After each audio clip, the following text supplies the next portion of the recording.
Hey guys, hey, Coach Bill Sandil coming to you from Chandler, Arizona. For the next 10 minutes, I'll be your personal hitting coach.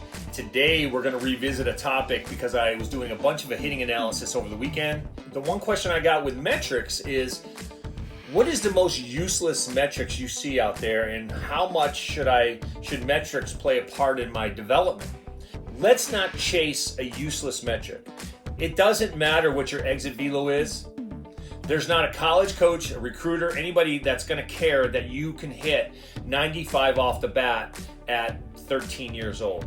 But again, they're going to look at your overall skill set, and they're not going to look at your exit velo at all. Because we know if you can get the barrel on plane, create barrel's head speed instantly, make your connection, and use the velo of the pitcher, that the exit velo, and this is just science, will take care of itself. So the bottom line is, don't rely on exit velo. It's a useless metric. So let's talk about what goes into having the best metrics. But first, let's back up. Let's talk about the three things that make up a good hitter, right? One, you have to spend time as a young player on your mechanics. I don't care what anybody says. You have to have great mechanics. You have to have body awareness, right? That's why young kids can't train at 7, 8 years old, because they don't know what their body's doing. That's number one. Number two is you have to be a good athlete. Which means, to me, you have to play multiple sports. I truly believe that guys that play baseball 365 days a year get burnt out early.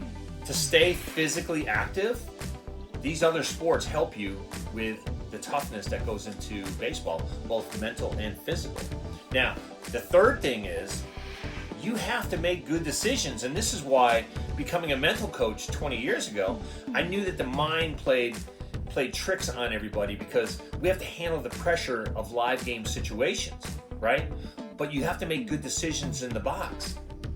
See, coaches, and I learned this at an early age, coaches, when you get 2 strikes, they put you in a negative mindset. Hey, choke up, put it in play. Choke up, put it in play. And all you're thinking about when you have 2 strikes is, don't strike out. So you have a negative mindset. So again, you got to have clarity in the box. You have to make good decisions, and you have to be able to funnel good pitches, balls you can swing at, and that's what we talk about all the time. Okay, so knowing those 3 things, we can move on to what is now the good metrics to look at, and it's going to be a little different than you think. So let's go into that right now. Okay, so what are the good metrics? If chasing exit velo is bad, right?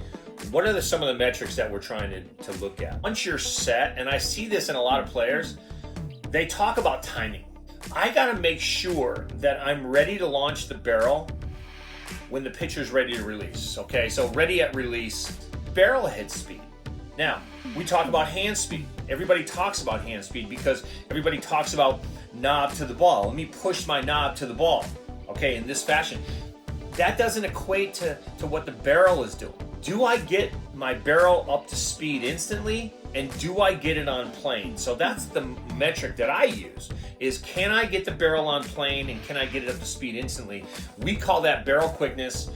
People in the industry call it launch quickness. We've heard other people call launch quickness being able to use that hand pivot point to get the barrel started behind you. Other thing I look at is once I launch the barrel, okay, I have to get the barrel on plane. So we look at plane matching.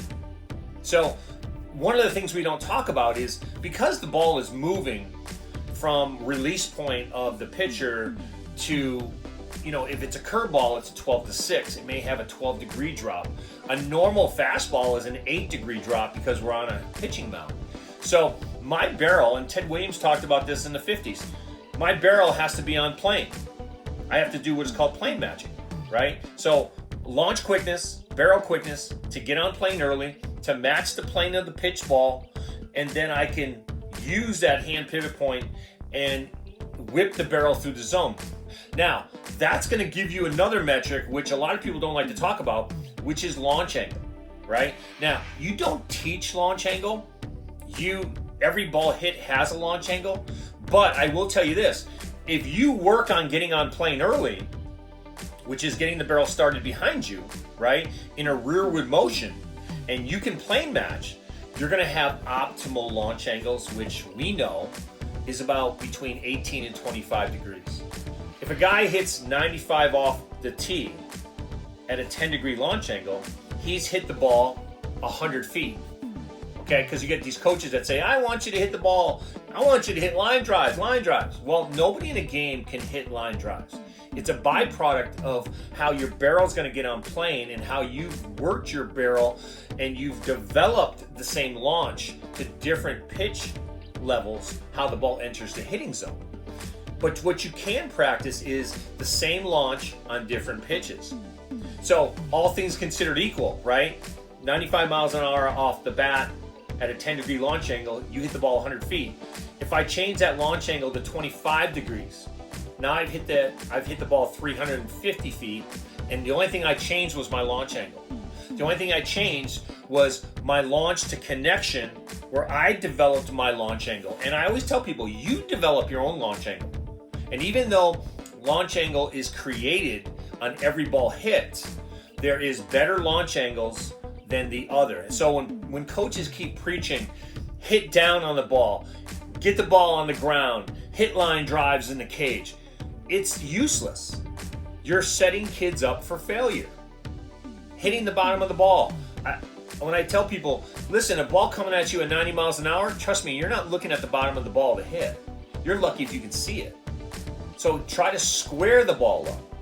We know under video that if I square the ball up with the right launch angle and it comes off the bat, it's going to have an exit velo, it's going to have a launch angle, and consequently it's going to have a distance, which is just science. That's all it is, just math and science, and just angles. We talk about creating angles, right? So there's a metric that nobody talks about. When I launch the barrel, I got to create an angle of attack. So the angle of attack is a metric, but nobody looks at it, right? So the angle of approach or the angle of attack of my barrel has to be a certain metric for me to succeed. And I want to get consistency. So one of the other things that I struggle with when you talk about coaches is everybody talks about getting your foot down early. That's one of those useless things. That's one of those misnomers that, like, knob to the ball is not correct. Getting your foot down early is not correct. So those are the two things we learn growing up, right?